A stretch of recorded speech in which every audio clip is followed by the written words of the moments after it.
أعزائنا المشاهدين، هذه حلقة أخرى من سلسلة حلقات عن الإسلام في الغرب. في هذه الحلقة سنعرض تجربتين مختلفتين: تجربة الأخ أنطونيو الأمريكي من أصول مكسيكية، كيف تحول للإسلام وبعد ذلك اكتشف أنه مخدوع فتركه، وتجربة الأخ فرحان المولود في أسرة أحمدية، انتقل إلى الإسلام السني ثم بعد ذلك صدم بترك أحد أصدقائه للإسلام واعتناق المسيحية، فبدأ رحلة البحث عن الحق وانتهى به الأمر إلى ترك الإسلام كليا. في هذه الحلقة سنطرح أسئلة كثيرة من قبيل: لماذا اعتنق أنطونيو الإسلام أولا؟ ما الذي جذبه إليه؟ ثم لماذا تركه بعد ذلك؟ ما الذي اكتشفه ودفعه إلى ترك الإسلام؟ ثم في تجربة الأخ فرحان، لماذا ترك الإسلام؟ وما الذي دفعه إلى التحول من الإسلام الأحمدي إلى الإسلام السني؟ وبعد ذلك ما الذي دفعه إلى ترك الإسلام جملة وتفصيلا؟ فلنتابع هذه التجارب الرائعة.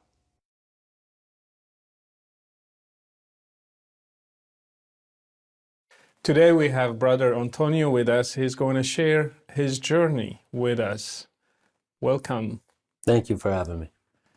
And let's start from the beginning. How did it all start? From the beginning, I mean, you're talking about the book of Genesis beginning and then moves on in redemptive history. No, I'm joking. At the beginning, I wasn't raised in a Christian home. I wasn't raised in a Catholic home. I wasn't raised in a Muslim home.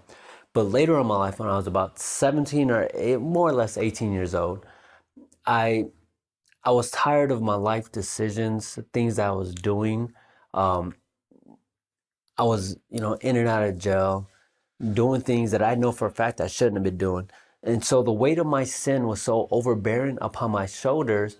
And I remember a few of my friends were claiming to be Muslims, but they weren't really practicing Muslims. They told me about it, and it sounded interesting enough for me to go to the local mosque to go check out when I got off of work. And when I entered the doors of the mosque, looking upon the walls, I was anticipating somebody to come talk to me because I was just a lost soul. And sure enough, some little Arab man, probably short, came to talk to me. And the first thing he denies the biblical doctrine of the Trinity. He just flat out denies what Christians were. And I'm just like, I didn't really care because I wasn't a Christian, so it didn't matter to me. He pulled me into his office, explained to me Islam, and told me that Islam could change my life. And that's what I needed the most in my life, was a change in my heart, a change in my life, change in my actions. And, he told me, and he showed me how to take the Shahada in Arabic. I didn't know too much about Arabic or this whole idea. You got to learn it in Arabic and stuff like that, and you got to say it in Arabic. But I still took it in Arabic. You did the Shahada? Yeah, I did the Shahada. On that day? On that day. So how much time you had to learn about Islam? Not very much time. Like 1 hour, 2 hours? Maybe about an hour. He told me about Islam, but he didn't tell me everything. It wasn't until years later. 1 hour, what can you learn in 1 hour? He just told me how Islam is a religion of peace, how Muhammad is the final messenger, how he comes in the same line of Abraham, Isaac, and Jesus.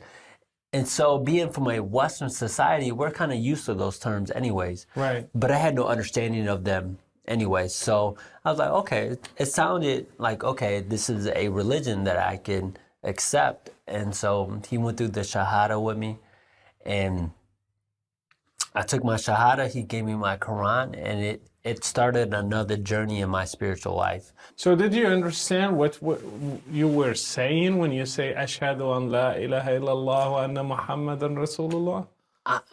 How can I? I could barely speak Spanish, and I'm full Mexican, let alone Arabic all by itself. So you just were repeating after him. Exactly. I was just repeating after him. And then after that, you started practicing Islam? Yeah. I got some books. On that day even on that day. Even within the next hour, I went and I got the books. He gave me a few books, and I got some books from their library on prayer and stuff like that. And I was learning the 5 pillars, Like he even he told me about the 5 pillars and that whole Hajj pilgrimage to Mecca. I was excited about because I was like, oh, I could go, to Mecca, and it seemed really fascinating to me. Right. So it was a new experience for somebody who lived, a hard life, let's say. Yeah. Well, can you talk a little bit about your past before Islam, just a little bit to give us an idea why you needed a religion in your life? Okay, yeah. I wasn't raised in any religion whatsoever. So you were just regular, just secular. Okay. The problem is with many Muslims now today, they accuse everybody in the West as being Christian, and that's not true. How can I be Christian when I'm breaking into houses, when I'm robbing people, when I'm doing drugs, when I'm selling drugs, when I'm doing all those things that, it's clear evidence that I wasn't religious whatsoever. So I needed a change in my life because you were doing these things. Yeah. Oh yeah. A lot of things that my mother does not know about that I would be ashamed to tell my mom about because it was this, how can I do such things? How can I hurt such people? How can I do these things that would just bring shame and just heartache and pain to my family? And so I was doing those things privately. I knew I needed a change in my life. And so... Why didn't you go to a church? Why you went to a mosque? In all honesty, that is the question of the ages. Why a mosque? Why not a church? I put it all in God's hands. God led me through Islam to have what it means to have a true faith in Him, what it means to have and to worship a true and living God.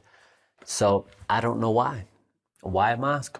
I don't know. But I went to a mosque. So you did the prayers that day. How did you do the prayers and you don't know Arabic? You don't know Islam? Exactly. That's the whole funny issue about it is like, how can I do, what is it? It's not called, got your 5 daily prayers. The wudu. The wudu. Yeah.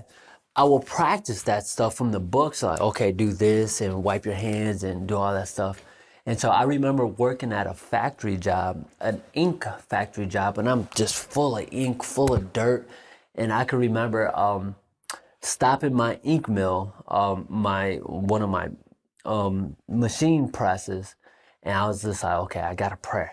So I would go wash up, and despite the filthiness of the chemicals, I still try to wash, still try to do what I do, and pray, but my prayers were in English.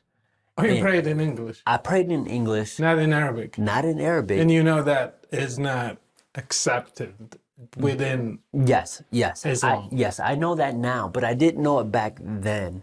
Back then, all I had was just a heartfelt cry out to God. And if Allah could not understand my prayers, then that just shows the deficiency upon Allah. Because doesn't God understand everybody? All prayers, everybody at once. Didn't anybody comment on that? Like, since you... Not till later in life when I started, when I became a Christian and started talking to other Muslims, they're telling me that I wasn't sincere, telling me I couldn't pray to Allah in English or do the prayers in English and stuff like that. Like, I understand what they're saying about it, but at that time, I thought I was, being a good Muslim as far as at that time, because all I did was just have my Quran. I wasn't a Quran onlyist or anything like that. I had my Quran. I had some other books. I didn't really have too much of the Hadith or anything like that, Bukhari or anything like that. Wasn't until much later, until I left Islam, that I had to learn about all this other stuff, because now I'm talking to Muslims about Jesus, but I need to know what I'm talking about when it comes to Islam. Right. So you were you just following what others are doing that day when you started doing, just watching them and like... Yeah, pretty much. Yeah. Can you tell me a little bit about it? I'm eager to know. Yeah. Well, the problem is somebody didn't come alongside of me and it struck me. I was just watching individuals, how they prayed, what they were doing, and I figured, okay, I'll copy them. So I started to mimic and copy what was I seeing in the mosque. I thought it was strange. Why is everything in Arabic and I can't understand nothing? With no translator. Nobody's even translating this stuff in English where I can understand. And so... You went to khutbahs as well in the Friday sermon? Yeah. Was it in English or in Arabic? It was in Arabic as far as I could remember. And you still go there and be there? I still went because I worked many factory jobs. And so Islam was my form of spirituality, in which I went to the mosque, I went by myself, and usually by the time I got to the mosque, usually some of the times it was already emptied. But so I'll be the only one in there on my face, praying to Allah, crying out because I needed something more in life. And since Islam was my first religion, my first experience, I felt that it was correct at that time. You know, Islam is true. Islam is about peace. Why not? That's what they told me, you know, so that's what I knew. Did you learn more as time went by? Yeah, of course. I learned more. But that which I was learned, it was extremely filtered through a particular lens, because my learning and my understanding on Islam, and mainly about Christianity, because I was also learning about Christianity, but mainly from Mamati Dot. And so I was learning Islam, I was learning Christianity, other worldviews through the lens of Islam. Why you learned about Christianity from Ahmad Didat? Well, because he was the only one talking about it, you know? I mean, I don't know, but he was telling me about it. Were you preparing yourself to do da'wah and call Christians to be Muslims? I was preparing myself more or less because I wanted to learn. And I was learning something new in my life. And so I was very vocal about it. I would tell everybody I worked with, I was probably a nuisance. People probably was just looking to fire me because that's all I did was just talk about God. And as soon as people found out that I'm a Muslim, then they kind of was like, oh, we're not going to talk to him no more. But yeah, so call it dawah, call it whatever you want to call it. I was just telling people about my newfound faith. So how did it go after that? Big sigh, because I became more depressed. I became more emptied in my heart. Every time I knelt down in prayer, I was convincing my own heart, my mind was convincing my heart that this was the right way. I remember waking up for early prayer, and I remember praying down to Allah, bowing down to Allah, and I could remember crying one time, saying, my mind is trying to convince my heart. Right. My heart is screaming out, it's depressed. My mind is, this is right. This is about God, this, and stuff like that. And the more I became depressed, the more I started having dreams of Jesus Christ that I could not explain as a Muslim, as I would call myself. And you had no background in Christianity? Nothing. No background. Like, I was learning Christianity from Mamati Dada. So that was my understanding of Christianity. Then suddenly you started getting dreams about Jesus Christ? Yeah, suddenly started getting dreams of Jesus Christ. Why not? Like Muhammad or somebody? I don't know. You know, another question for the ages. Why not Muhammad? I don't know. Those dreams of Jesus, but I couldn't explain them or anything like that. So you knew it was Jesus? I woke up with the impression that this was Jesus, not with my theological categories of that this is the second person of the Trinity or my certain understanding of things, but I woke up with the impression, some inner feeling that this was Jesus. What did you see?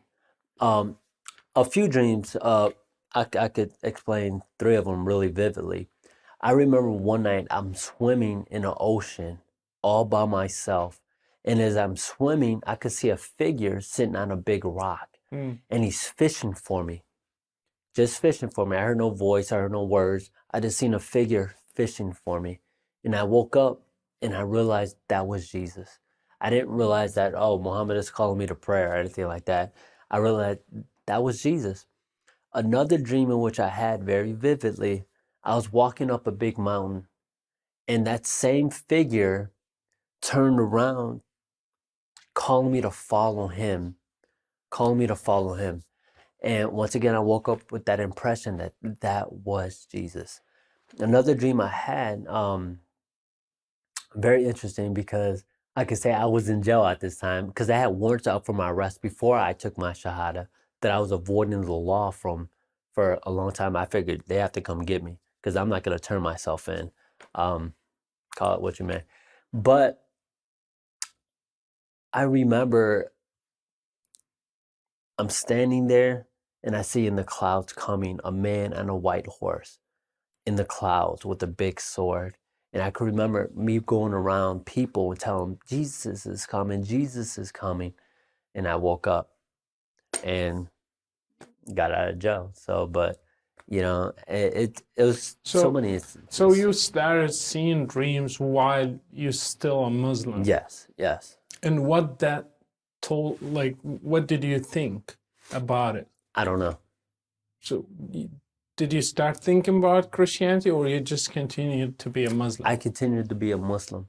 It wasn't until I debated some Christians on some basic stuff, some basic arguments. I seen some men going door to door evangelizing the individuals, and I heard them talking about Jesus. So I figured out, well, yeah, I know about Isa. I know about this figure because it was filtrated through my understanding of what the Quran says and what these other books were telling me and what Amati Dat told me about Christianity.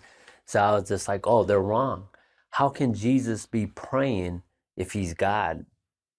Didn't make sense to me. You know, how can he be God if he's asking God for miracles? Didn't make sense to me. And so as I talked to these individual men, you know, we go back and forth in circles. I don't think these men were very knowledgeable on Islam whatsoever, or my particular perspective. But one individual in particular, he gave me the Bible and he said, read this one verse, read it out loud. So I was like, okay, sure, no problem. Let me read it. And it was John 14:6. Jesus replied, I am the way, the truth, and the life. No man should come unto the Father but by me. When I read that verse, it was as if I heard a voice for the very first time in my life. These men, they didn't convert me. I didn't say no sinner's prayer. I didn't sign my name on a card or anything like that. All I told this gentleman, one of these gentlemen there, his name is Keith. 10 years later, kind of God wraps that story up with Keith. Very interesting. And Keith looked at me. I looked at Keith. I shook his hand. I said, you know what? I'm seeking after truth. He says, good luck on your journey. And I left the building with a doubt, who is Jesus now? For the first time in my life, now I'm questioning, is there something more to Jesus? Is there something more to Jesus? I moved to a different city. Other dreams were occurring, other vivid dreams. I also remember I had a dream one night in which I was sitting in my room and somebody came into the room holding the Quran. I would like to say it was Jesus. I would like to say it was somebody. I don't know, because I didn't wake up with the impression that was Jesus. Somebody just had a Quran and they pointed at me and was like, do you really believe this book? And then I woke up. You know, it was as if that person was like telling me this is not the right book. And so here I am. Well, I'm listening to these stories and these dreams. For me, I can see you were not satisfied in Islam. You didn't have the peace you were looking for. You didn't have the change of heart that you were seeking. Definitely. And you said earlier that you were depressed. The more you prayed, the more you practiced Islam, you were depressed. Can you talk to me about it? Why you were depressed? As to the reason why I became depressed, the more and more I prayed 5 times a day, from what I understood at that time, I felt Allah was further and further and further away. It was as if he did not hear my prayers. And I'm crying out to God. I'm literally in tears crying to God. And if I felt as if he did not hear my prayers, I was praying to a brick wall many times. It was as if my prayers couldn't get any higher than the ceiling of the roof I was at. And so so I just became more depressed. So you were not satisfied as a Muslim? I wasn't. I wasn't satisfied, but it wasn't really about my personal emotions. It's about truth. Mm. Um, truth, regardless if you're happy with it or not, truth is truth, Right. you know?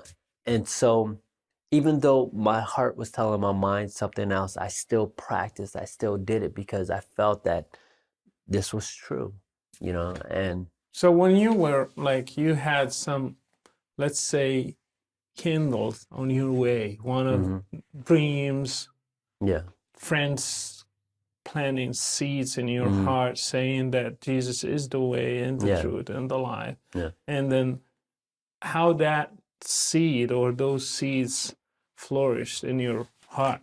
Well, scripture is very true. The Apostle Paul writes, one man plants, another man waters, but the Right. Lord brings the increase. It's all according to God's timing. Right. And so how that germinated, how that Yeah. became more watered and Right. stuff like that. One night I was depressed and I was like, you know what, God, do you love me? Does God love me? And so I looked in the Quran and it was always based on some form of stipulation. If I did this, if I did that. And I felt that I was doing that. I was fasting for Ramadan. I was telling people about Islam. And I felt that I was being righteous enough. For my external means, I was holy, I guess, you know, without being sinless. But I was trying my best to be righteous. But I just felt that it just wasn't working whatsoever. I asked God, God, do you love me? And I remember there was a knock on my front door.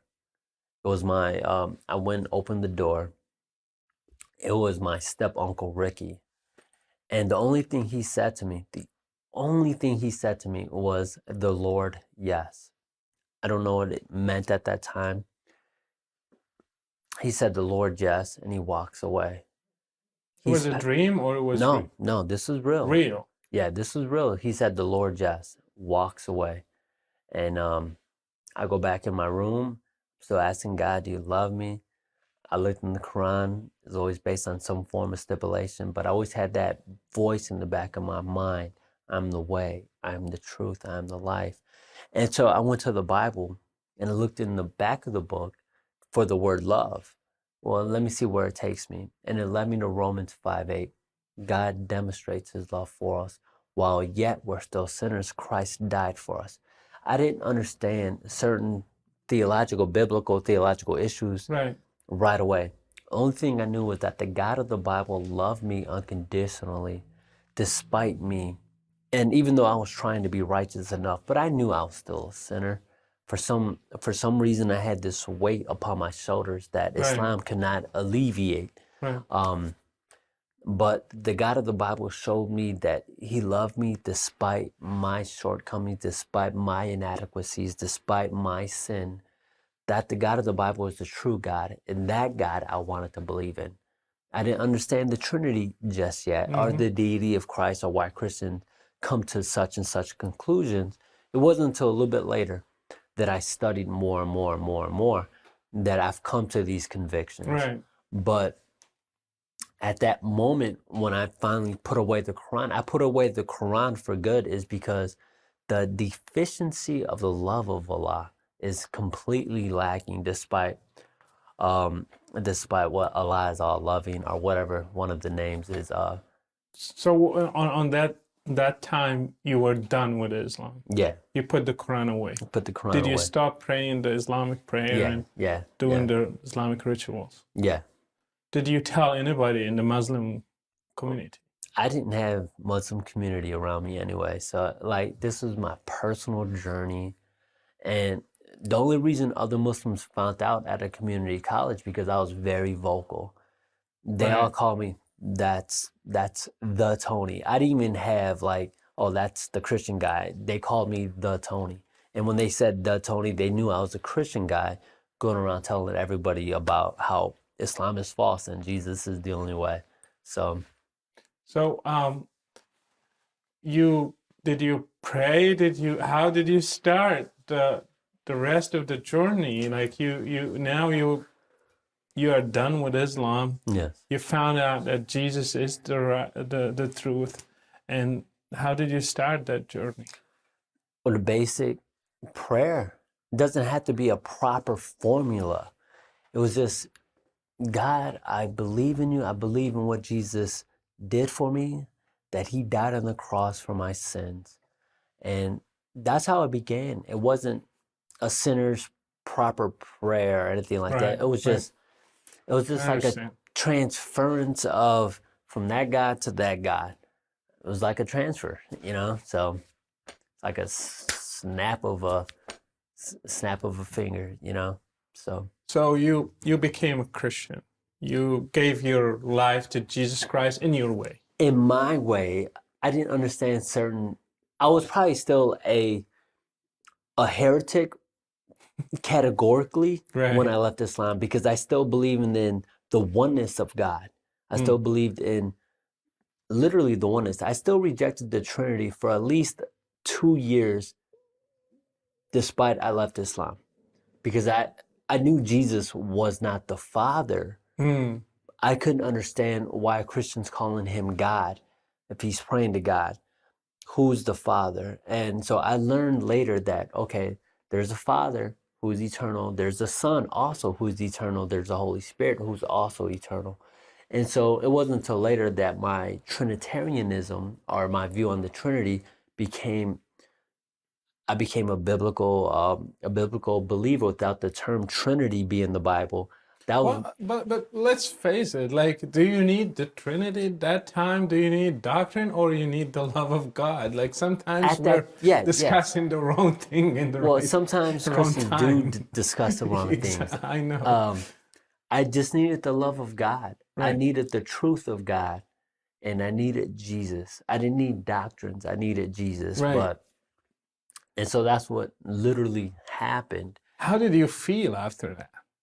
That weight that was on my shoulders, that yearning, that longing for something more in life was just gone. It was as if I knew I was a child of God, as if I knew that the God of the Bible was the true God. And so that pretty much started a whole nother journey that took a very long time. So what happened after that? Do you have anything to share? How did you grow in your faith? How did you become more, or you went to depth in the Bible and theology and understanding God and Jesus? Yes. It wasn't until I met Jehovah's Witnesses. They were telling me about their view. I met them when I was locked up, because now my warrants that I had in my previous life, even before Islam, started to appear, started to come. It was as if God was protecting me. He knew I was going to go to jail. I was going to go to jail no matter what. It was just a matter of, am I going to go to jail as a Muslim? Came out more harder, more just angry at the world? Or do I go to jail with a purpose and a plan that has been set forth in the motion? So when I was in jail, I was very evangelistic, telling people about Jesus. I mean, I'm literally seeing guys crying, and privately. They weren't crying around everybody else. But, when I kind of would go to a certain bathroom, I see grown men just in tears, crying. And at that moment, I can encourage them and let them know that despite how long it may be, it's only going to be a blink of an eye, to trust in God, that whatever difficulty you're going to go through, you will see your daughter again. Stuff like that, just little encouraging words to certain individuals as it came along. So God, he prepared you for that moment. Yes. So I will have to say yes, because there's really no other explanation. Because when I went to jail, there was a piece on my shoulders, literally a piece. I remember being extradited to the state of Wisconsin. I'm from Illinois. Being extradited to another state, and that was the longest car ride in my life. And the entire time, I was in tears because I thought my career, my life, everything was ruined. But I had a sense of peace. I had a sense of joy that overflooded my emotions, and I knew this what God wanted for my life. So, and then it wasn't until I was there that I began to study apologetics and, basic Christianity. Right. What is Christianity? I knew Jehovah's Witnesses were wrong. I knew Islam was wrong. I just couldn't pinpoint certain things just yet until I studied, you know. And did you get a degree in theology? Later in life, oh man, my journey it's like very long. Okay, because I was eventually I got out of jail. I went back to community college. I wanted to study art because I'm an artist by natural gifting, I guess. And so I was doing art, but my art teacher told me to stop talking about God to everybody. And so that became really depressing for me because it's like, that's all I knew. All my artwork became about some form of a way for me to talk about Jesus. Everything became about Jesus. And so I knew at that moment when they threatened to throw me out of the program that I was done with art. And so I went to the computer, looked up Bible colleges, and lo and behold, Moody Bible Institute was like 45 minutes away from where I lived, and it's paid tuition. So free sounds pretty good to me at that time, especially being broke. Right. And so I applied. Well, I sent for like 4 or 5 applications for Moody because I was afraid to apply right away because I was afraid of rejection. And so one time I finally applied. I sent it overnight delivery, and I got my acceptance letter telling me I was accepted into Moody Bible Institute, and my just floodgated with tears of joy and happiness. Finally, something in my life made sense. And that began a whole nother journey too, because my second year at Moody, literally I woke up blind. I couldn't see no more. And so eventually later diagnosed with MS. And so it's another battle, but the Lord is teaching me how to rely upon Him in so many ways in which I would have never dreamed of before. So, yep. And I graduated. You graduated. I stumbled across the stage. But I walked across the stage, and it was one of the biggest accomplishments to my point in life at that time. There's so much more God has in store for me, and I'm just pursuing Him now with joy and with happiness, and I'm very evangelistic, telling everybody and every Muslim I see about Jesus. So, amen to that. Going back, just a few questions about your journey to Islam. Mm-hmm. Why you think, I'm sure you met people who converted to Islam. Yeah, oh yeah. And can you give me a summary why they convert to Islam? Are they similar? Did you find similar stories to yours? It just people are seeking God, but seeking Him in the wrong place. Yeah. Like, can you talk about it a little bit? Some of the individuals that I've later met that converted to Islam was very much similar to mine. Just the hardships of life, the depression, stuff like that, and they needed something more in life. And so they became a Muslim. Some people that I've met that became Muslims, some just got super integrated into the culture. They really got immersed in the Islamic culture, stuff like that.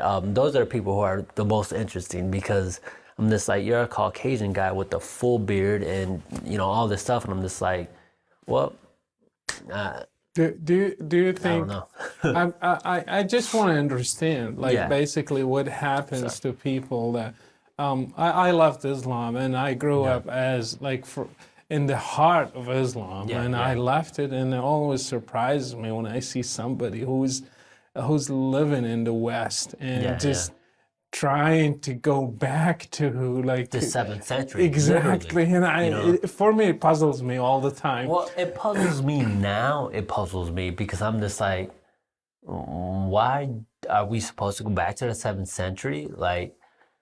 I honestly, the psychological reasons, I couldn't really tell you, as to why. Well, because the whole thing is they're trying to imitate Muhammad and everything, I can remember putting on my pants a certain way, always the right side first, always this stuff first. Oh, I was trying these things that I would read about.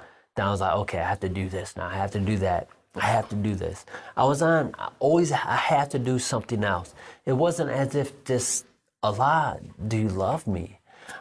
Just something basic. I needed a hug from God to tell me I'm His child, and just wasn't there for me in Islam. So And another question, did you receive any follow-up from Muslim leaders, sheikhs, imams, or just like the as if they gained one more to Pretty much. and That that's was it. That was it. Pretty much, I said my shahada, and he probably went home that day super proud of himself that he converted a Muslim, that he converted a westernized guy. He probably even categorized me as a Christian, even though I was not a Christian. And so, you know, he just chalked one more for his bag. And so I didn't know anything about Islam. The most individuals, I say a majority of everybody that I've met that converted to Islam had no idea about Islam, let alone Christianity, but yet they speak against Christianity. They know nothing of Christianity. And a few individuals that I've actually confronted in their face personally, like a Yusuf Estate, I literally confronted him about his lies until I was escorted away. He told me he doesn't do debates. I wasn't there to debate him. Right. I was there to embrace him and say, there's some things you got wrong, man. Let me tell you about what you got wrong. But he didn't have it. So, what can I do? One last thing. Can you share a word with people who are probably like you, being deceived by the appearance of Islam as an appealing religion or path to God? What do you tell them? Study, read. This whole idea that Islam is peaceful religion's not true. You know, I could give you a litany of books, scholars, Muslim books, their hadith that shows how barbaric it really is. And I would tell these people who are on their spiritual journeys, you know, it's okay to study different religions, but know what these religions are about before you jump in head feet and all of a sudden you're in a full burqa and, you know, you're doing all this stuff and you not know anything about what you're getting yourself into. Because I spoke to many Muslimas and who are westernized, but they knew nothing of Islam, but yet they got the full burqa on and they're doing all this stuff, and my heart is breaking. I'm just like, girl, do you know what Islam really teaches? You know, and 99.9% of the time, they don't know whatsoever. So. Well, thank you, Brother Antonio. Thank you for having me.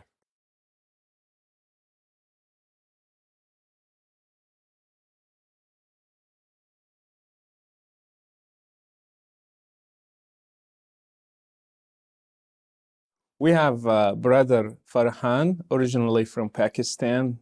Welcome. Thank you. First of all, can you give me your name, your background? Oh, sure. My name is Farhan Quraishi. My background is Pakistani. I was born and raised in the state of Maryland to a Pakistani family that practices a particular form of Islam. Which was? Which was Ahmadiyya. And they are not considered Muslim by the mainstream Muslim community. And so when I was 17 years old, I left the Ahmadiyya community and I converted to Ahl Sunnah wal Jama'ah, which is the mainstream orthodoxy. Why you left Ahmadiyya? The main reason was I believe that I had spiritual experiences in the masjid, as well as the belief that we are to follow, practice, interpret Islam as the first three generations of Muslims understood, practiced, and interpreted. So for Islam. how many years you went to an Ahmadiyya mosque and you did the prayers? For how many years? Oh, my whole life up until I was 16 or 17 years old. And so did your parents? Yes. And what was the name of the mosque, the Ahmadi mosque? Baitur Rahman in Silver Spring, Maryland. My grandfather was a missionary, a muballigh or an imam for the Ahmadiyya. He spent 20 years propagating his faith in Africa, Senegal and the Ivory Coast to be specific. And so my family was a very religious family in terms of their Ahmadiyya upbringing. And so when I left Ahmadiyya for Ahl Sunnah wal Jama'ah, which is mainstream Islam or Sunni Islam, it was quite devastating for them to see that. Did they reject you or just like hard times? It was close to rejection in terms of kicking me out. The thing is, I was underage, and so they couldn't legally do it. But it was to the point of certain threats of abandonment, and you're not a part of the family, you're worse than a cockroach. They wouldn't let me go to the Sunni masjid. They would take my keys away, and things of that nature. That was more so in the beginning. Tears, a lot of tears from my parents, which was hard to see. So it was a hard transition from one. So it was painful for all of you. All of us, the whole family, not just our immediate family, but the extended family as well. Why you decided to leave the Ahmadi faith? I mean, since it's considered like a branch of Islam anyway, some people do. At least the Ahmadi consider themselves Muslims. Right. So why you went through all that just to stay within Islam? Like, well, I was attracted to the core culture that Islam was brought up in. The culture of 7th century Arabia. When I went to the masjid and I heard the recitation of the Quran and the call of the adhan, that was appealing, attractive to me. Didn't you have that on Ahmadi masjid? It wasn't as powerful and beautiful as it was expressed in the mainstream community. Okay. The Arabic pronunciation was lacking, the discipline was lacking. You had a very Pakistani culture in the Ahmadiyya community. How many Ahmadis in the United States? Do you have an estimate? About 10,000. 10,000? Yeah. They have mosques. How many mosques do you think? I would say about like a little bit more than a dozen mosques, and mission houses. So they have quite a good presence in United States. I would say they have a decent presence, yeah. And so there were doctrinal issues as well that made you make your transition from one branch to another? Well, Ahmadiyya, they believe that Mirza Ghulam Ahmad was the Masih Maud, which means promised Messiah. Believe that he was the Imam Mahdi, that he was the second coming of Jesus. So these were theological issues that I started to disagree with. I started to believe that the Quran and the Hadith teach that Prophet Muhammad ibn Abdullah was the last and final messenger. The ayah in the Quran is Khatam al-Nabiyyin. Right. And so based on these doctrinal issues, I gravitated towards Ahl Sunnah wal Jama'ah. Yeah. So, okay, at 17 you became Salafi, let's say.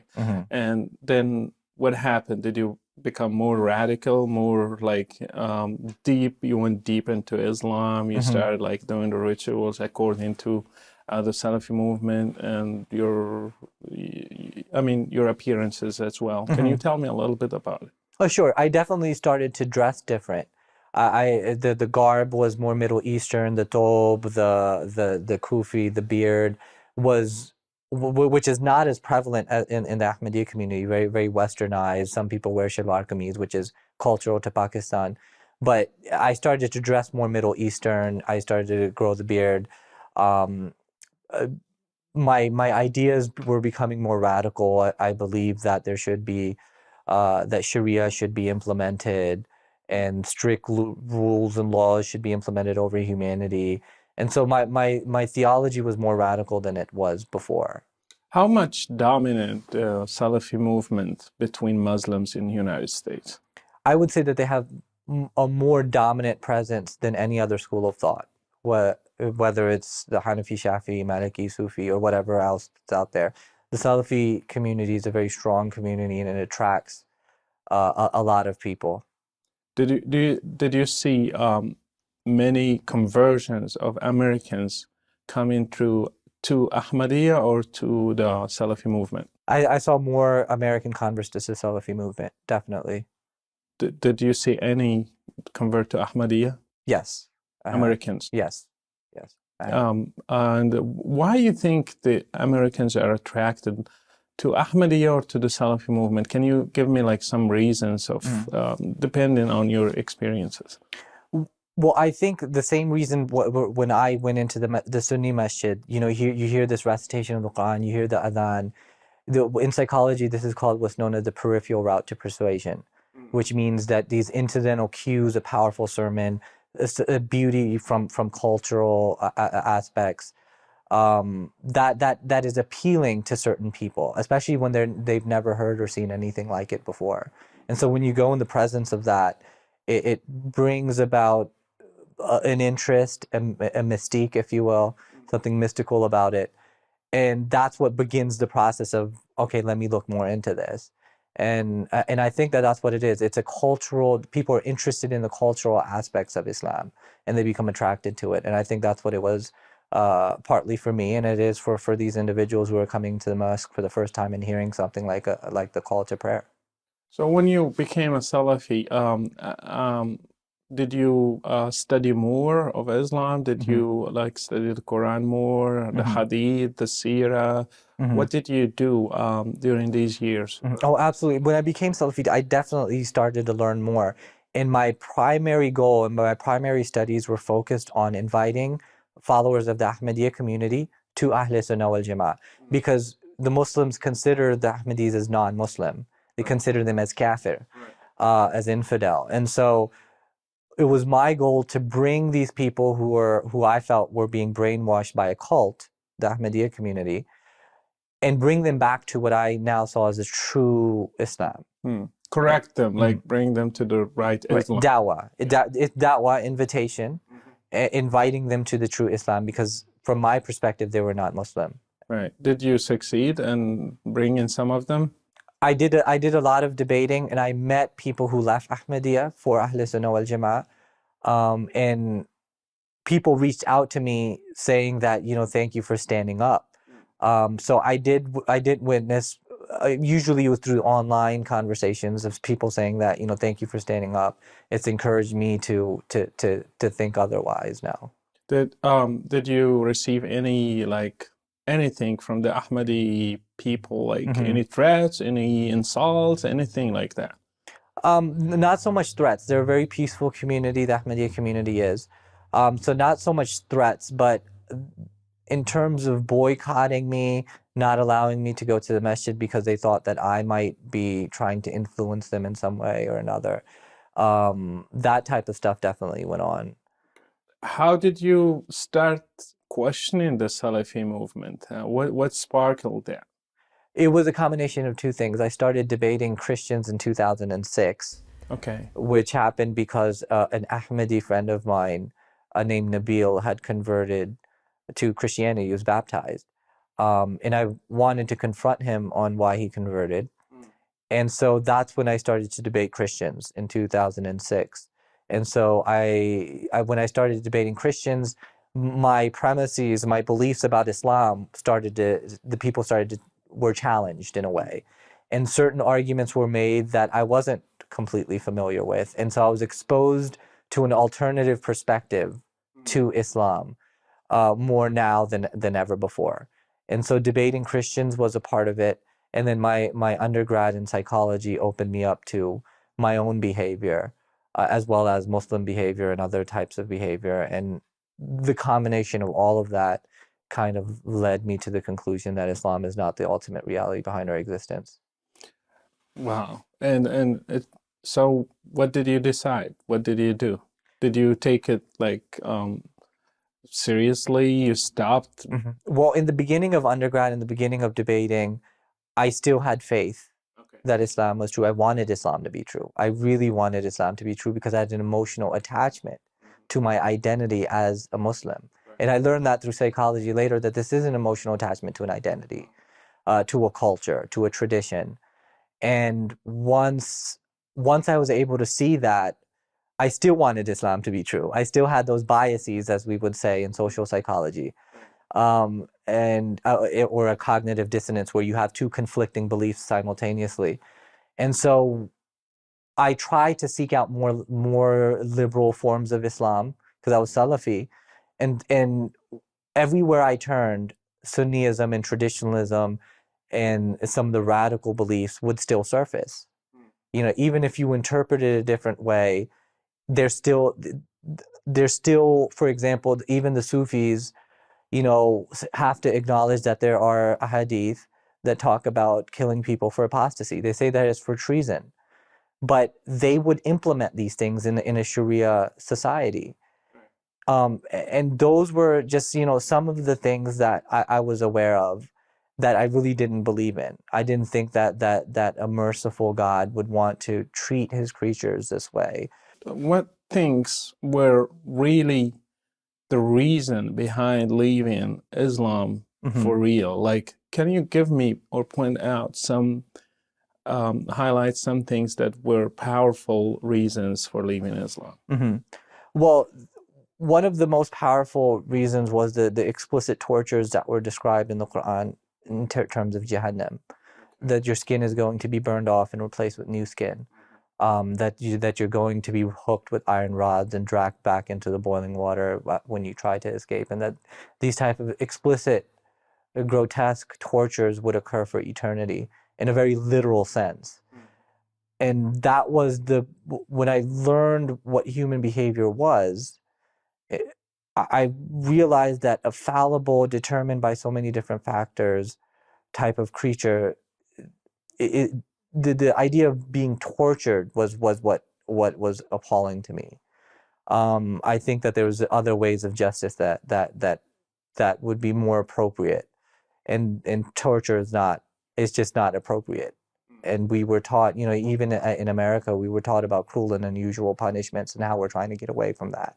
And so that didn't resonate with me. So the doctrine of Jahannam in Islam was the primary reason that caused me to say, okay, you know what, I no longer, this is not what I believe. Well, some people will interpret that as analogy, like it's not literal. It's just like it helps people to think about there is an eternal, whatever you will call it, like separation from the good God, like I think Christians do that, not Muslims so much. Okay. If you look into the Ash'ari school of thought, you look into the Salafi school of thought, the classical orthodoxy within Islam interpreted as a literal endless torture.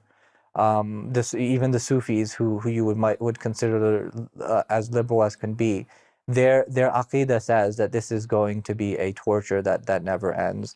There's no metaphorical interpretation of it within Ahl Sunnah wal Jama'ah, not in the classical schools. But as I recall, the Ahmadi believe there is an end to. I'm not sure of it, but what Ahmadis do, but not Ahl Sunnah wal Jama'ah. So why not go back to Yes, Ahmadiyya? that's Well, then it would have to go back to Mirza Ghulam Ahmad, and if you can take him seriously or not. The thing is, or Mirza at Ghulam least Ahmad take that doctrine from them, and like probably will fit within.